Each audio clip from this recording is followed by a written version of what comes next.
लद्दाख में भारत और चीन की सेनाओं के बीच हुई हिंसक झड़प को लेकर कांग्रेस बीजेपी पर हमलावर है।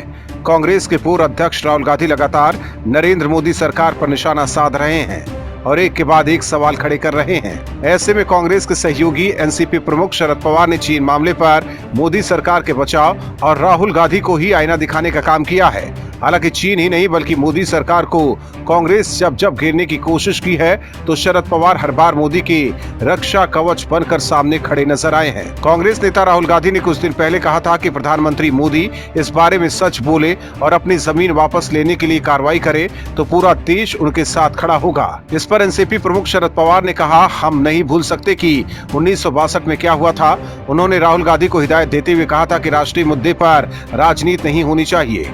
इससे पहले चीन मामले को लेकर सर्वदलीय बैठक के दौरान कांग्रेस अध्यक्ष सोनिया गांधी ने कई सवाल उठाए और कहा था कि अब भी देश एलएसी से जुड़े कई मुद्दों पर अंधेरे में है। कांग्रेस नेता राहुल गांधी ने सवाल खड़े किए थे कि सैनिकों को बिना हथियार के किसने भेजा था। इस पर एनसीपी अध्यक्ष शरद पवार ने नसीहत देते हुए कहा कि चीन सीमा पर सैनिक हथियार लेकर गए थे या नहीं, यह अंतर्राष्ट्रीय समझौतों द्वारा तय होता है। वहीं राफेल डील के मामले पर जब पूरा विपक्ष मोदी सरकार को घेरने में जुटा हुआ था, राहुल गांधी राफेल मामले को लेकर मोदी सरकार पर लगातार हमलावर थे। ऐसे में एनसीपी प्रमुख शरद पवार ने विपक्ष से अलग अपनी राजनीतिक लाइन खींचते हुए मोदी सरकार के लिए रक्षा कवच की भूमिका में नजर आए थे।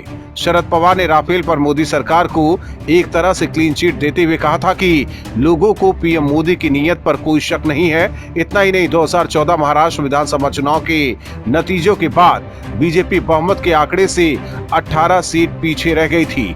नतीजों के तुरंत बाद एनसीपी ने बीजेपी को सरकार बनाने के लिए समर्थन देने का ऐलान कर दिया था। वहीं पिछले साल राज्यसभा के डिप्टी स्पीकर चुनाव के दौरान ये खबर थी कि एनसीपी विपक्ष की ओर से एनडीए के सामने अपना उम्मीदवार उतारेगी, लेकिन आखिरी मौके पर एनसीपी शरद पवार ने अपना उम्मीदवार उतारने से मना कर दिया था। राजनीति के मचे हुए खिलाड़ी शरद पवार के बयान के गहरे राजनीतिक मायने भी निकाले जा रहे हैं। 2014 के बाद से कई बार ऐसे मौके आए हैं जब एनसीपी प्रमुख शरद पवार बीजेपी के साथ प्रत्यक्ष या अप्रत्यक्ष तौर पर खड़े नजर आए हैं। खासकर ये तब देखने को मिला है जब किसी मुद्दे पर मोदी सरकार को कांग्रेस ने घेरने की जबरदस्त कोशिश की हो।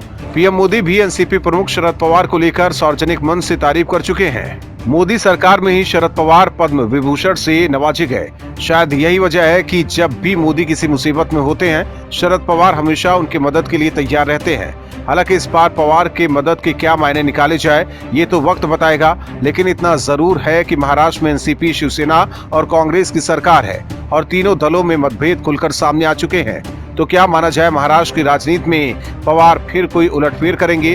क्योंकि चीन मामले पर एक तरफ कांग्रेस और शिवसेना मोदी सरकार पर निशाना साध रही है, तो वहीं शरद पवार पीएम मोदी के साथ खड़े हैं और कांग्रेस सहित दूसरे दल को चीन मामले पर संभल कर बोलने और राजनीति न करने की नसीहत दी है। ऐसे में देखना दिलचस्प होगा कि आने वाले दिनों में महाराष्ट्र की राजनीति किस ओर करवट लेती है। Bureau report, OMH news.